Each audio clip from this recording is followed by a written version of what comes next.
Hello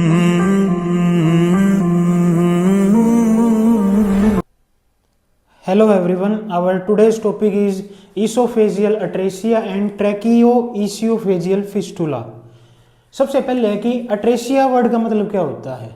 इसका मतलब होता है कंप्लीट ऑब्स्ट्रक्शन किसी भी चीज़ की। यहाँ पे मैंने लिखा इसोफेजियल, अब उसका जो पैसेज भी होगा उसमें क्या हो जाएगी, कंप्लीट ऑब्स्ट्रक्शन। स्टेनोसिस का मतलब होता है पार्शियल या फिर इनकम्प्लीट ऑब्स्ट्रक्शन।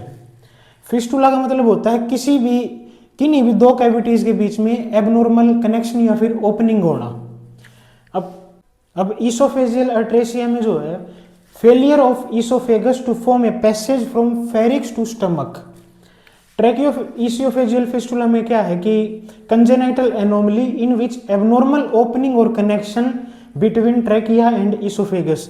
ट्रैकिया और ईसोफेगस के बीच में क्या है, एबनॉर्मल कनेक्शन होगा, ओपनिंग होगी। अब बात करेंगे associated defects with oesophageal atresia and tracheoesophageal fistula. इसमें सबसे पहले आता है वेक्ट्रल सिंड्रोम। वेक्ट्रल सिंड्रोम क्या है, ये निमोनिक है ये डिफेक्ट्स का, जिसमें सबसे पहले है V stands for vertebral anomalies, A stands for anorectal malformation या फिर anal atresia, C stands for cardiac anomalies, TE stands for itself tracheoesophageal fistula, R stands for renal anomalies और last L stands for limb defects. और second होता है इसमें down syndrome, जिसमें trisomy हो जाती है 21st क्रोमोसोम की। नेक्स्ट वन इसकी क्लासिफिकेशन। इसमें 5 टाइप्स होते हैं on the presence of oesophageal atresia and location of fistula. ये दिया था, वोगेट ने दिया था ये क्लासिफिकेशन। तो सबसे पहले है टाइप ए, इसका नाम होता है प्योर ईसोफेजियल अट्रेसिया। नाम से ही पता चल रहा है कि ईसोफेगस में क्या होगा, कंप्लीट ऑब्स्ट्रक्शन। ये सेकंड मोस्ट कॉमन टाइप होता है ये। इसमें जो है प्रोक्सिमल और डिस्टल पार्ट जो होगा ईसोफेगस का, उनमें कोई कनेक्शन नहीं होगा, बिल्कुल ब्लॉक होंगे वो। और जो इसका इंसिडेंस होता है वो होता है 3 से 7%। सेकेंड टाइप है टाइप बी, इसका नाम होता है oesophageal atresia with proximal tracheoesophageal fistula. इसमें क्या है, जो प्रोक्सिमल और डिस्टल पोर्शन होगा ईसोफेगस का वो होंगे बिल्कुल कंप्लीट ब्लाइंड, लेकिन इनमें एक कनेक्शन होगा। प्रोक्सिमल ईसोफेगस जो पार्ट है, जैसा कि डायग्राम में देख रहे हैं आप, प्रोक्सिमल ईसोफेगस पार्ट का कनेक्शन होगा ट्रैकिया के साथ। Proximal esophagus connect with trachea by fistula, और जो इसका इंसिडेंस होता है वो होता है 0.8%। थर्ड है टाइप सी, इसका नाम होता है oesophageal atresia with distal tracheoesophageal fistula. Oesophageal का तो होगा अट्रेसिया, लेकिन जो डिस्टल पार्ट होगा ईसोफेगस का वो किसके साथ कनेक्ट होगा, ट्रैकिया के साथ। जैसा कि आप डायग्राम में भी देख सकते हैं, प्रोक्सिमल एंड तो ऑफ ईसोफेगस तो है ब्लाइंड, लेकिन डिस्टल ईसोफेगस किसके साथ कनेक्ट है, ट्रैकिया के साथ। ये इसमें लाइन लिख रखी है, proximal and distal portion of oesophagus होंगे blind ended but distal oesophagus connect with trachea by fistula. इसका इंसिडेंस होता है 87% और इसीलिए सबसे मोस्ट कॉमन टाइप होता है ये। फोर्थ है टाइप डी, और इसका नाम होता है डबल ट्रैकियोएसोफेजियल फिस्टुला। इसमें क्या है, जो प्रोक्सिमल एंड होगा ईसोफेगस का और डिस्टल एंड हो गया, दोनों क्या है, दोनों कनेक्ट होंगे ट्रैकिया के साथ फिस्टुला से। और ये इसमें लाइन लिख रखी, both proximal and distal end of esophagus connected to trachea by fistula. ये रेयर टाइप होता है और इसका इंसिडेंस होता है 0.7%। लास्ट फिफ्थ टाइप है टाइप ई, और इसमें जो है H या N टाइप का जो है ट्रैकियोएसोफेजियल फिस्टुला डेवलप हो जाता है। जैसे कि देख रहे हैं आप डायग्राम में, ये आपको H की तरह दिख रहा है। एक जो है एक फिस्टुला बनेगा प्रोक्सिमल और डिस्टल एंड से, और वो ट्रैकिया के साथ क्या है, अटैच होगा। इसका इंसिडेंस होता है 4.2%। नेक्स्ट वन है इसके क्लिनिकल फीचर्स। इसमें देखने को मिल सकता है फ्रोदी सलाइवा। फ्रोदी सलाइवा का मतलब होता है झाग वाला सलाइवा।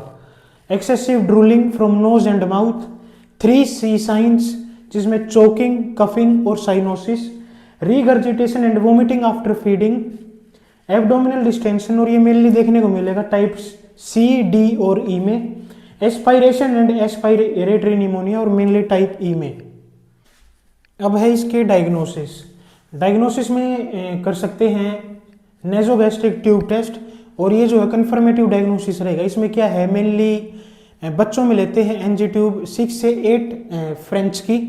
उसके बाद उसको क्या कर सकते हैं, उसके बाद उसको करते हैं कि उसको इंसर्ट करते हैं अंदर। मेनली वो क्या है कि वो अरेस्ट हो जाती है T4 लेवल पे, थोरेसिक 4th लेवल पे, या फिर 10 सेंटीमीटर पे क्या है वो अरेस्ट हो जाएगी, वो आगे ही नहीं बढ़ेगी वो।